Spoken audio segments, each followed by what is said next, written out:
welcome back to the Team Empire podcast. You're here with your host, Shannon. I have a solo episode for you guys today. But first, just quickly wanted to thank our sponsors, Infinite Aesthetics, for sponsoring the pod and supporting us. You can use the code EMPIRE if you would like to save at infiniteaesthetics.co.nz. Thank you so much for supporting the pod. You can also support the pod by, if you're watching it on YouTube, liking this video or subscribing to our podcast. It helps hugely. And also if you're listening on Spotify, you can also give us a star rating, and that really helps us also back. Thank you for listening. We appreciate you being here, of course, as per usual, and another exciting episode today. This one's going to be a little different. I'm going to be bringing out a few of these types of episodes that are sort of specific to a topic, and I do solo. I might also bring in my partner, Coach Ali, my business partner. So I might bring her in on a few of these podcasts as well, because we can go back and forth, and chat about some of these topics that might be really relevant to you. Today's episode is about, as you might know from the title, reverse dieting, body dysmorphia, and sort of those types of things that come along with those. This is a big topic. So as you might know, I compete. I've just started competing this past year, 2023. In IFBB bikini. So this is huge. So obviously reverse dieting is something that is required out of a competition, and it's really important too. So it's something that we're going to talk about today, but it's also not just important for competitors and athletes. It's actually really important for a lot of people, and you might not have thought about it before, but it could be you. It could be, you might be in this type of phase that you've just finished off a shred, you've been in a deficit for a wee while, and you're looking to come back up to maintenance and actually be able to eat some damn food for a change. So if you've been in a shred for a long time, even just a short while, just a shred in general, if you're finishing up with that, a reverse diet is really, really important to come out of that phase and reverse up to maintenance and be able to eat more food and not lose your wonderful physique that you may have just created. That's one example, but also reverse dieting is important for just a lot of different reasons, but the most common is coming out of a shred, and also if you have been under eating for a while. As I'm a coach, I have a lot of women come to me and I'm like, cool, honey, we're going to track your food for a while, see where you're at, and just see what you're currently eating, because they might not know. And a lot of people don't understand the types of foods that yield higher calories and things like that. So we really don't know ballpark where we're at. So if we're tracking the food for a little while, it's quite common. A lot of people are under eating, and then we can sometimes go the other way and be overeating. But if we've been under eating for a long time and we're not actually sure that we are under eating, a lot of us aren't like super educated in nutrition, and we don't have to be, because it's something that takes a long time to learn about. But if we're not sure and we have been under eating for a long time, reverse dieting out of that is really important as well, because you don't want to be throwing a lot of calories into your body, and you can't anyway. It's really hard after under eating for a long time to then be able to just start eating high calories. It's almost impossible, especially if there is more psychological factors to it. I think it's important to explain what reverse dieting is and why we do it. So reverse dieting is basically bringing your calories up slowly from usually a heavy deficit or a big shred, or like we were talking about, stage lean. It's important to come back up from that low calorie deficit wherever we are, nice and slowly, because it's such a shock to the body. The body's already extremely stressed from where we are and what we're doing. Very low body fat can do it can do a range of things to your physique and to your body and just to your stress levels. So you are on a high alert, and you have low body fat, so your body is kind of compromised at that level. So you really want to be gentle with your physique and not just throw a whole bunch of calories in your body every single day. Essentially, you're just going to store it as fat. You're just going to gain weight. That's just what a surplus does, especially an instant one. But it is going to have more of a negative effect on other parts of your body that you might not even realize, like your hormonal health, things like that. It's really important to be gentle and kind to your physique as you slowly increase the calories. It is actually extremely important for your health. So that is why we reverse diet, and it's kind of how it works as well. You just basically slowly increase your calories over, sometimes every week, sometimes every 2 weeks. It depends on how the body responds and depends how low calories we are on. Many range of factors can come into it, but basically it's slowly increasing calories over time. It's important to have your coach through this process, which I'll talk about soon, but it's important to have them through this process because they can keep you accountable for it. It's really easy to throw the towel in because you're done with the show. The show's over. So why am I still in this diet? That kind of mindset, it really does trump almost everything else that you're thinking. It can trump your health because you're like, the show's done. I've worked so hard. I deserve a damn treat. I can eat whatever I want now. I'm done with it. But really your health is very, very important, especially in this process, because you want to go into your off season healthy. You want to gain muscle really quickly because you've only got so long until it's the next season, or you want to do another show, and you've got to gain and then shred again. So you don't have a lot of time to be mucking around with a bad reverse diet. So it's important to get it right, and it's important to get it right mostly for your health, and then secondly, so you can have an excellent off season, look your best, gain muscle optimally, and then go into the next show and win. That's what we want to do. So body dysmorphia is also in there, as this can almost become more prominent throughout your reverse diet. Becoming a little fluffier is like what we like to call it. It can be a little bit hard on your mindset and just your self-worth and all of these types of things. They start to really get hit hard with the way that your physique is looking, especially after being stage lean. And that's where competing comes into this, because usually you've gotten so lean that it's more than a shred. You've gotten stage lean, which is somewhere we don't want to be. It's not great for longevity. You can't stay there. It's not somewhere we want to be all the time. And this is something we need to remember. We all know that we're stage lean. We all know that stage lean isn't sustainable or maintainable, or it's a lot of different things, but it's not something we have and we decide that like we're going to keep, because it's not healthy, right? It's great for a show day. We've done our peak week. We've gone right up until this show to look good for that show. It's not to create a new physique that we're now going to take into our life.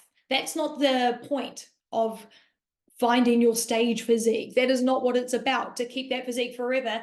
Keep that physique forever, yeah, but with a little more body fat. That's what we actually are going to be doing in the long run. Your off season, you're going to be having more body fat. As soon as you're finished with competing, you're not going to be stage lean forever. Let's just go back to that and remember that rule. We all know it as athletes. You're not going to be stage lean forever, and it's just for the day. So why do we take it so hard when our body changes? You know, we do have a little bit more body fat on us. We do know it, but it's something like we have an absorbed kind of thing. So it's something to come back to again, and just keep reminding yourself that this is my stage physique, or I'm shredded like this for a photo shoot, or whatever it might be that you're doing. It's not forever. It's just for the day. We are going to reverse. We are going to do another show. So yes, your physique is going to come back, but it's not going to be there all the time. And it's something that we need to accept. It's a different physique. It's not ours forever. It is for the show. So that's something that I feel like we need to come back to a lot, and just remind yourself of, it is tricky, but it's something that, we need to just accept a little bit better. I myself include, none of us are perfect. I promise you, we're going to dive into that too. No one is perfect. Reverse dieting is freaking hard. I don't know anyone that's like 10 out of 10. You hear people say it, you're like bullshit most of the time because it's so difficult, and there's many reasons of why it is difficult. So reverse dieting, remembering that no one is perfect. Like I just said before, no one is perfect. I follow bodybuilding like the biggest fangirl you'll ever know, and a lot of you will know that. I follow bodybuilding like crazy, and I follow a lot of competitors, not just bikini, across the board, male, female, all of them. But I do follow a lot of the bikini girls. So, and I hear them saying all about their reverse diet, this, that, and everything else in between. A lot of them are very transparent, which I love. And a lot of them share that their reverse diet isn't perfect. They have meals off plan. They sneak a little snack in there, here and there. And usually they're pretty open about it, because they like to remind everyone that they're human. Like, yes, they're superhuman almost, because they're athletes and they are pro athletes and they're Olympians, and it's like the top, the creme de la creme, So it's like we almost think about them as not being human, but they fuck up. They do things that we all do, and that doesn't make it okay. You want to still get it as close as you can to perfect, especially if you want to be extraordinary and you want to be the best of the best, like the Olympians. You have to aim for 100%, and not fall too short of that. But it is just, it's hard to be perfect, and you're not going to get it perfect.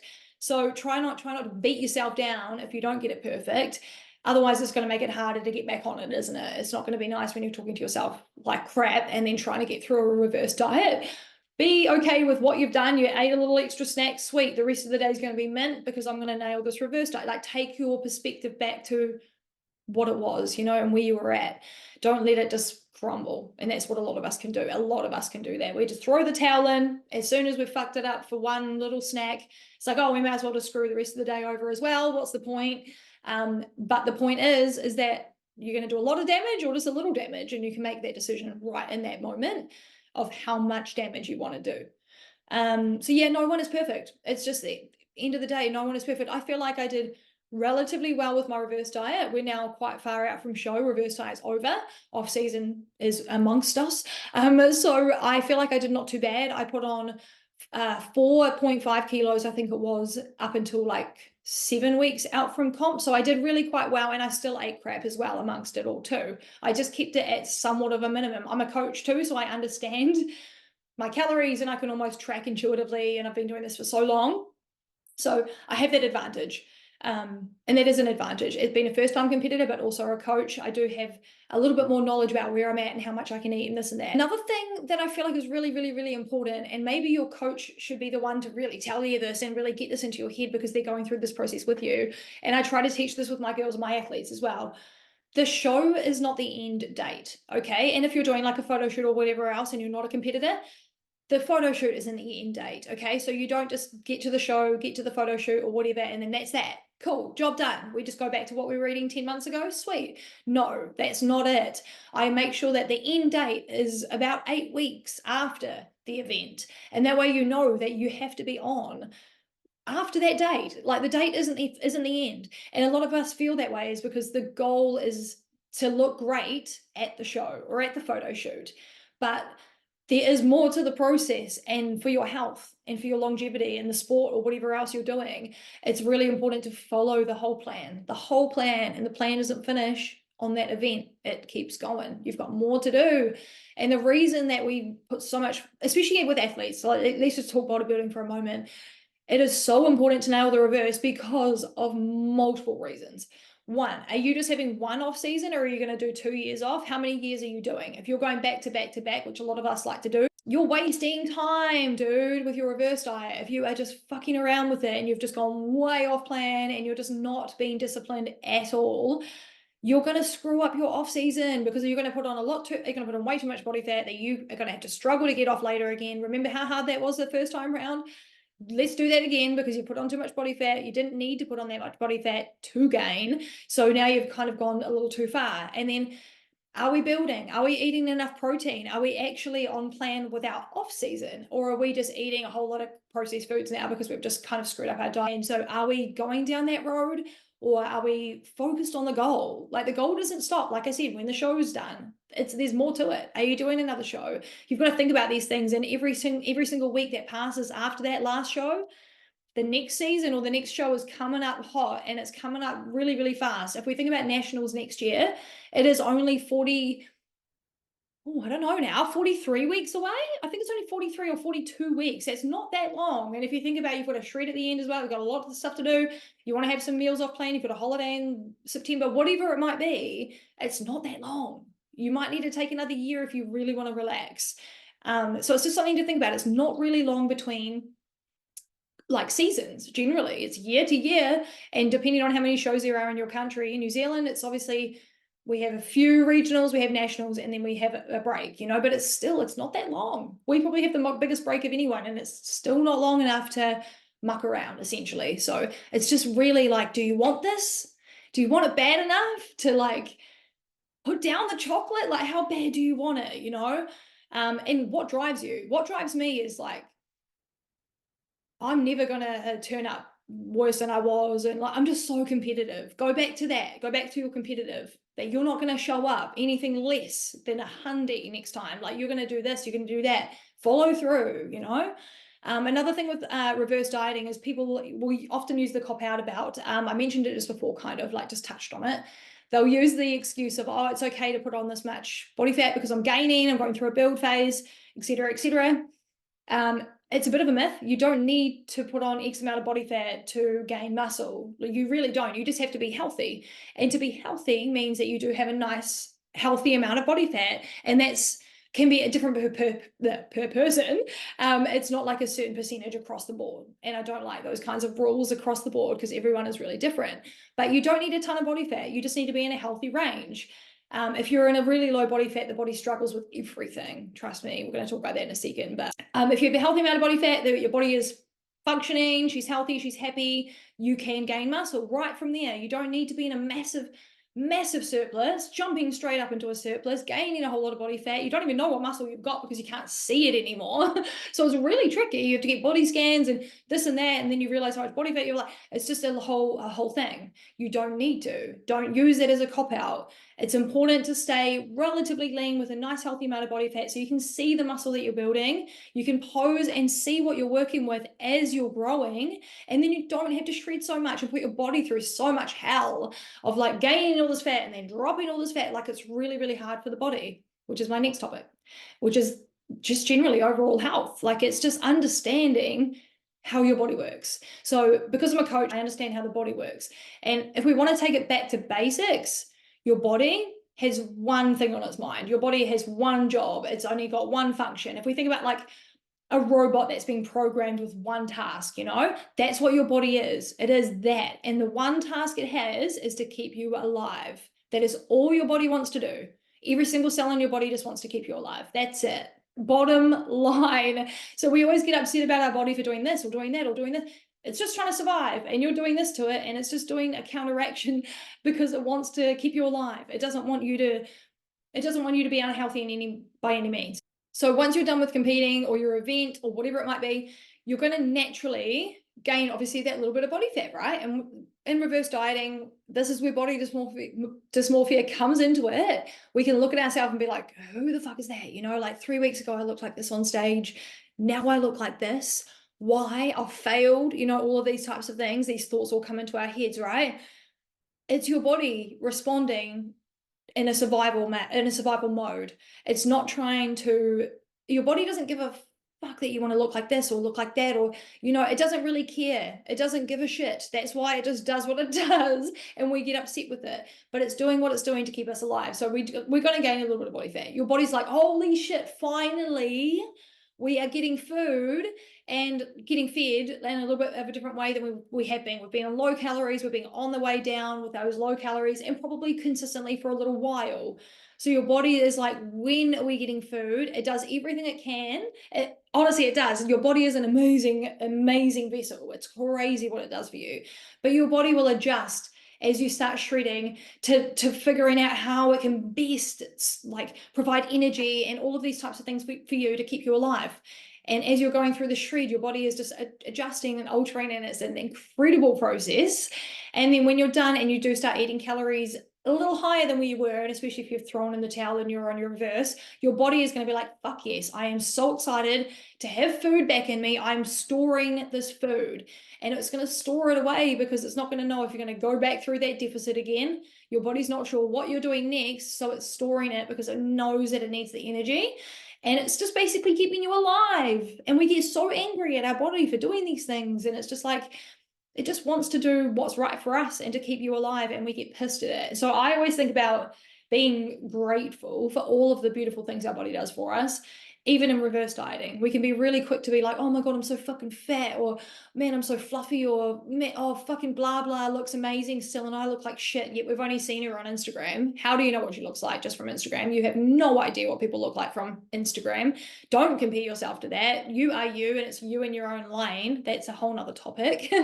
But just this whole mindset of reverse dieting and hating ourselves for it and feeling like a failure, go back to being grateful for what we have and what our body does for us through this process. And also just go back to the fact that it's a stage physique. It's not forever. It's not supposed to be even for a week. It's supposed to be there for the day. That's why we even have show day protocols to peak you into the show. Like, it's not supposed to be forever. And if it was, that is the worst way to live, because you're so malnourished in a long term, like, it's just not what we want to be doing. So just trying to remember those things can definitely help. Switching the perspective up. Communicate with your coach is another tip, of course. Going through your reverse diet. Don't fire your coach on show day. Like, continue to have them and tell them this early. Tell your coach early. Look, hey, I know I've got a reverse diet. We've talked about this and this and this. How long do you think we need to continue this program after show day? They'll probably talk back with you and have a little chat. You'll like make some sort of a decision together, and then you'll stick with that for afterwards. And that way you know what you're going into before you get there. Whereas a lot of people aren't educated on this. And I'm like, how did your coach not tell you that you have to reverse diet? Like, first of all, but some people, it just doesn't happen or whatever. And then they get to show day and then they're like, oh shit, I've got to reverse. What? It's really hard to find that out closer to show day. It's better to know earlier, communicate with your coach. And if your coach hasn't mentioned it to you yet, that's okay. Maybe they're going to still, but you can always bring it to them and be like, hey, I know I've got a reverse diet out of a show. Can you give me an ETA on what that might look like? You know, how, like, as in how long it might be, you know, just so I can mentally prepare for that when it comes to the day, because it's just something that you're going to have to account for. You know, it is more struggle. It's not easy to compete. You should never assume that it is, and it's not over when show day's done. I remember Kate Carroll said on her story once, and this has stuck with me. You know how people say things and it just sticks with you. It's a 365-day a year sport, bodybuilding. It's 24 hours a day, 7 days a week. It's all the time. You're thinking like a bodybuilder. You're doing this, XYZ to make sure that it's all happening and you're on point 365. Because when you're off season, you're not off. It's just called off season because that's what every sport calls their off season. It's just you're not on the stage. You're off the stage. You're getting ready for the stage, basically. But you can everyone calls it an improvement season. I just like off season. I'm old school. But you're not off. You are working. You're working for your stage physique through the time that you're not on the stage, from start to finish. As soon as you get off the stage, you're working towards your next show day physique. That's exactly how it works, like from start to finish. And if you're not committed or you don't love the sport enough to give it that, to give it everything, to give it 365, probably not the sport for you, because there's people that fucking love that concept. That, like me, myself, I love it. I'm like, if it's not all in, I don't care. Like, I want everything. I want every day to be about the same thing. I love repetition. I love routine. People go crazy with that shit. I fucking love it. Get me on the Stairmaster. I'll get on there for 60 minutes a day, every damn day in the same corner. I don't care. Like, you have to have that competitive, like hungry, like no fucking person's going to get in my way. You need that mindset, you know? And if you don't have it, you can build it. You 100% can build it. It's just, you have to be game enough, you know? So that's kind of how I feel about that. It's just communicating with your coach about your reverse diet ahead of time, gets you ready for it, gets you ahead of the game. And that way you know what you're in for, you know? You can kind of like, I don't know, get yourself ready, get yourself mentally prepared, because it's quite hard. And a lot of people, I'm just going to tell you this right now because I don't want to scare you off your reverse diet, but every single person I've spoken to about reverse dieting has said it's harder than the prep. So just be ready for it. And it needs to be done to like the best of your abilities. It's not going to be perfect. Like I said, no one gets it perfect, but just needs to be as close as you can get to perfect, to make sure that you're healthy and you're coming out of that show physique as best that you can and as healthy as you can. With the body dysmorphia thing too, we're going to touch on that a little bit more now. So seeing yourself looking different can be huge to your mindset and your mental health. It can really affect you day to day. There are some things that I feel like we hold on to too much that are just like are trivial, to be honest. Like one, the scales. Like, it took a while for me to get there as well, but now I'm like, I couldn't give a flying fuck what the number says on the scale. Like, I'll do it for data. That's it. That's the only reason I measure myself and my clients, is just for data. And so I can see where my clients are at, and that's all it is. I'm not like tracking their numbers for like, why haven't you lost 100 grams this week? Like, no one cares. It's just data. And for me, I was like, I hate being controlled. I don't like being manipulated. I don't like being controlled or having mind games played on me. I hate that stuff so bad, so bad. So it's similar with the number on the scales. Like, why am I going to let a little number on the scale dictate my mood and dictate how I feel about myself? Like, fuck that. No way. I'm not going to let a number tell me how I am going to feel today. Are you kidding me? Like, that seems ridiculous, but it's taken me a long time to get there. So I'm not saying you're ridiculous if it makes you feel that way. I'm saying the actual concept of it, if you take a big step back and you're like, it's a number. I know that it's like, I want to lose weight and the number's not maybe moved or it's gone up and we're like, what the fuck? But it's not the be all and end all. Have you got your period? Have you done a shit today? How much water have you drunk? Have you had a good sleep over the last week? Like, there's so many things that come into the number on the scale that for us to let it dictate our mood is just like mental, you know? Like, don't let it have that much power why are you giving the number of power, you know? So like little things like that. Just, and another one is I get a lot of the girls that I have sign up to coaching and they want to go back to a physique. Forget your old physiques, okay? They're like, I want to go back to where I was before I had baby, or I want to get back to where I was when I was my skinniest and I could fit these jeans. It's like, but were you happy then? Like, were you like, you might have been, but you're wanting a new physique. You can't go back to your old jeans, or you can't go back to this or that. It's like, this is a whole new physique you're building. Like every year is a new version of yourself. Why are we trying to go back? Like, why? Let's make a new version. We can find your new physique that you absolutely love. That, yeah, maybe a couple of pounds or a couple of kilos smaller than what you are right now, or maybe even higher, because you want a bit of muscle and shape, you know, like just allow your body to change, because it will, and you're going to get older and things are going to change, and there's going to be a lot of things that will affect the way you look as you go through your 20s and then your 30s, and then like honestly, it really does. So ride the wave, allow yourself to change. Try not to hang on to old concepts of happiness that you might feel like, I'm not going to be happy until I'm 55 kilos like I was before I had children. Like, fuck that weight. You're a mom now. We're going to find your MILF weight, which might be fucking 65 kilos, because you want booty and you want a little bit of shape. You want some shoulders under there or whatever it might be. It's going to be different. So body dysmorphia is a big thing. And I'm not a clinical psychologist by any means. And I think that you should definitely speak to someone in that area more. Like, you know, I just think it's really important to not go through this alone and not go through it with just a coach. I feel like you need to see a psychologist, even just a therapist, anything to start you in that direction, because it is a mental, I don't know if condition is the right word, but I think it might be. It's very serious. It's much more serious than the way we throw it around, you know, on social media. It's like, oh, I've got body dysmorphia this week. Like, it is a real thing, you know, like it's huge, and it can really fuck with you a lot, and it can lead into other things. I had body dysmorphia when I was like young, man, like 19, 20. I had a boyfriend tell me, he was like, don't you want to lose a little bit of fat from, like, and he shook my thighs and he was like, don't you want to lose a little bit of this? And I was like, I never had looked at myself in the way of needing to lose any weight. I thought I was pretty good. Like, I thought I was fine. And he, yeah, said that, and it went click in my head. And then I thought I was fucking fat there. From there on outwards, I was like, oh my God, I am fat. I have cellulite. What the fuck? My sister used to give me a bit of shit for my cellulite and stuff. So I used to take on all of this stuff, and then it turned me into like building body dysmorphia essentially. And then body dysmorphia for me led to bulimia, and then almost anorexia, and just a whole lot of other fucking things that come along with that. My mental health was absolutely rock bottom. That's a whole nother topic for another day. But I have had body dysmorphia, and it led to bulimia. So it's not, oh, it's just body dysmorphia this way. Like, it can really lead to things, and it is like a mental disorder or a condition. I can't remember which of the two, but it's important to get it sorted and to get on top of it, and to know that that's not just the way you're going to feel. Like, it's not just the way you're going to feel. You can talk through these things with people that are specialized and qualified in this area, and they're going to help you like so much more through it. I had someone talk to me through mine. Mine was all a whole big bundle of shit.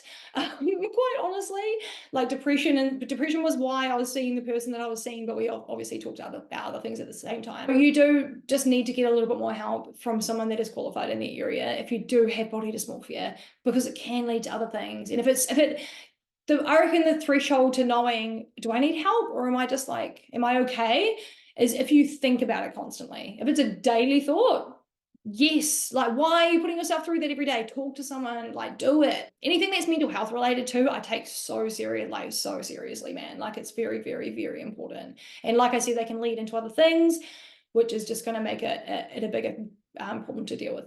So yeah, body dysmorphia, there's a lot of things to say about it. It's important to get on top of it if you can. It's important to be kind to yourself when you're going through changes in your physique. It's important to always be moving forward with your physique and allowing yourself to change. Don't make yourself like have this rule that you're only going to be happy if you're X amount of weight, or if you fit into these jeans. Fuck those jeans and fuck those scales. Like, why are you letting these little things control your life?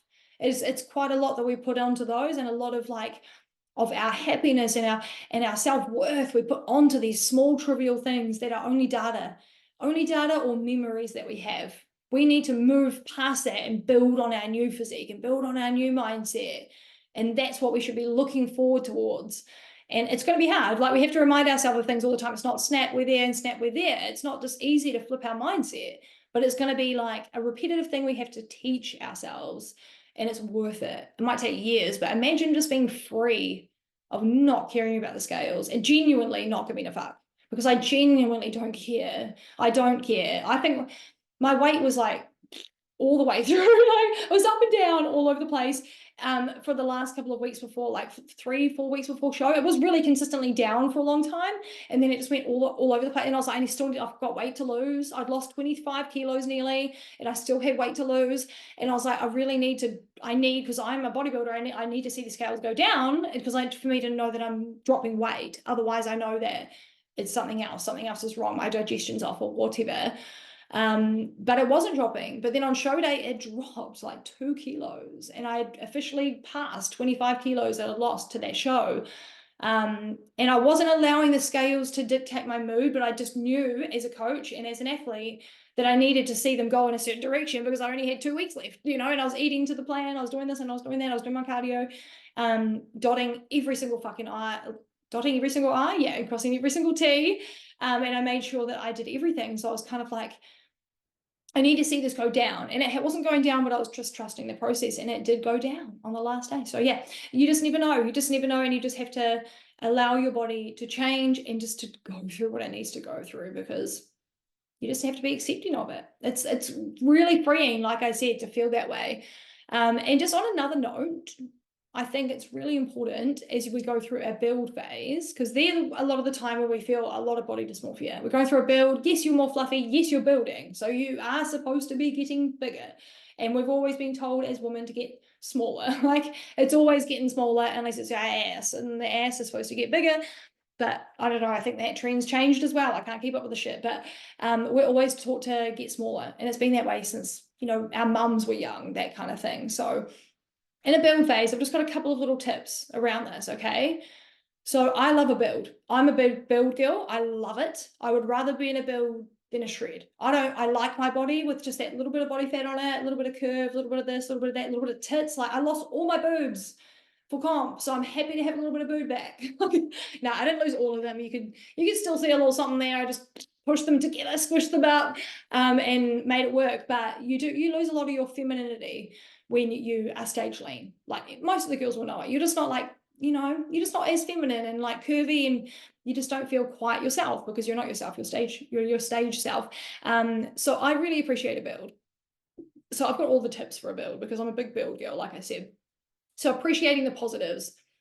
And there are so many. Okay, so you get to eat first off. You don't have to be hungry. Oh, hella fucking lujah, because that was the one thing I hated. I'm a hangry bitch when I'm hungry. I hate having low energy, which takes me to number 2.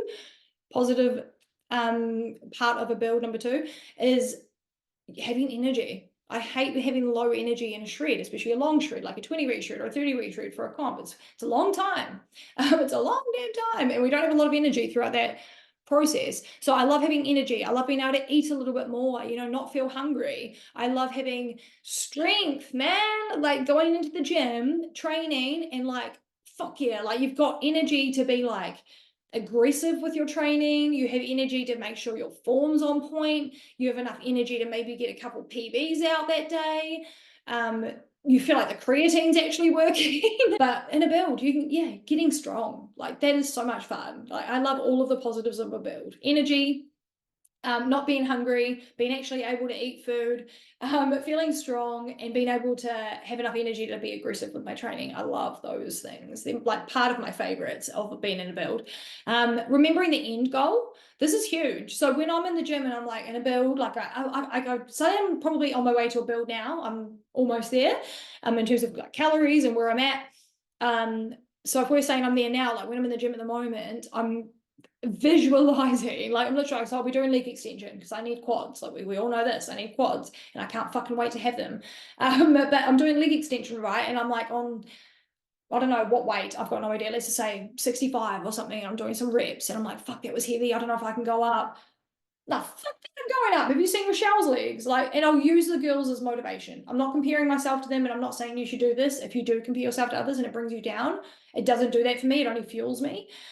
So I do think of that. Or I think of my own legs on stage, but with quads. And I'm like, fuck that. I'm up to 75. Like, you aren't stopping me. Like, fuel your fucking fire. Like, it's part of being in the build phase. You're there to build.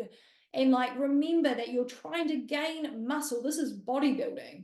This isn't a glamour show. It's just good to remember that you need that muscle development, man. You need it so bad. And you need to think about your feedback that you got from the judges or what your coaches said. Okay, this whole off season is dedicated to building shoulders. You then build those damn shoulders. You know, remember what your goal is. And you can't build those shoulders or glutes or quads or whatever if you're not eating the food you need to eat and you're not training the way that you need to train, and if you're not like a slightly higher body fat than your stage weight. Just remember those things, but remember you don't have to go too far. Bring it back down. Try not to go too far above your stage weight, like crazy, crazy high. And just focusing on the build phase benefits. For me, I just love like having a proper full heavy lifting session, doing some isolation stuff at the end, and I've still got energy for cardio. That's a huge benefit of a build phase, because I just try to remember what the shred was like, especially in those last few weeks leading up to comp or your shoot or whatever it is that you have as a goal. Remember how you felt then. You're like, oh fuck, I'd give anything for an extra bowl of cereal, or I would give anything to have a bit more energy in this league day, you know, like all of those thoughts. You have them now. So why aren't we appreciating those? Because all shred long, everyone just complains about having no energy. I'm so hungry. I haven't eaten for this long. I'm on this many calories. Where? We all complain about it, right? Me too. We've all done it. But then when we're in a build, all we do is complain about being in a build, and I'm so fluffy and I'm so blah, blah, blah. And like, well, when the fuck are you happy? Like, when do we enjoy this process? If we're all just complaining all the time, when's the good bit? Like, I don't know when we're happy, because leading into the show, like even in the middle of your off season and your stage lean, everyone's complaining, am I going to make it in time? I've got too much body fat for sure. Oh, blah, blah, looks better than me. Like, if we're all going to complain about it, when are we going to take the positives, you know? So I feel like taking the positives out of the build when we're in a build make you really happy and grateful for where you're at. I think it's really important. So those are my build phase tips. I just really wanted to touch on those as well, because a lot of us are going into builds now from New Zealand athletes, because our season, it doesn't start until like August, I think. So we've got a long time. So most of us are building across the board, all divisions. There's more and more that we need. So even if you were perfect a year, 2, 3, 4 years ago, there's more that we need to do, and there's always stuff to work on with bodybuilding. So enjoy your build phase, soak it up, utilize it. Don't go too crazy. Remember, you're an athlete, you're a competitor, you're a bodybuilder. And I better fucking walk the walk now that I've said all that. Everyone might see me on Instagram in a couple of months and I'm like looking like a little chonky, and they're like, okay, this bitch was all shit in her podcast because she can't fucking do it herself. So it's good. I love the pressure. This is half the reason I put my shit out there, is because I like the pressure from it. And it's just good. It's good to be competitive. It's good to be competitive, but in a positive way where you don't bring other people down. Be competitive against yourself and with yourself, and in a friendly way to other people, and use it as a bit of camaraderie. I think it's really good. It's really positive in the right way. So yeah, those are my tips. I hope they kind of helped with reverse dieting, a little bit around body dysmorphia there, and build phase tips. I think they're all quite relevant to where we're all at the moment. And it's kind of just something to think about for next reverse diet. They only get easier and easier over time. This is all I keep hearing from all the pros and everyone else. Reverse diets are just something that get better with practice, I suppose, you know, and really make sure you've got that plan down with your coach. Talk to them about it, communicate your feelings, get everything out there, get yourself ready for what's about to come, and that way you'll never be left behind or feel like you're in over your head or anything like that. You'll always know what's coming. So it's the best way to do it. Be prepared. So that is everything for this episode. I'll be bringing out more solo episodes. I've got lots to cover, bits and bobs. Because I'm a coach, I have a lot of pieces of knowledge from different areas, I suppose. So I'm wanting to share them with you guys. If you have any requests for any podcast episodes, please feel free to leave them in the description if you're watching on YouTube. Leave them in the comments if you're watching on YouTube. If you are on Spotify, you can't really leave us a comment over there. Just feel free to drop us a DM, Team Empire Podcast on Instagram, and we can take on those tips and those ideas, and I would love to see what you guys come up with, and I'd love to share some tips around those topics. I can't wait. It's really exciting doing these solo pods now. I was really terrified at first, but I do enjoy them because it feels like I'm connecting with you guys, and yeah, it's been fun. So thank you so much for listening, everyone. I really, really, really appreciate you all. Don't forget to like and subscribe. Don't forget to give us a star rating on Spotify. Follow us on Instagram if you haven't already, and we'll see you in the next episode.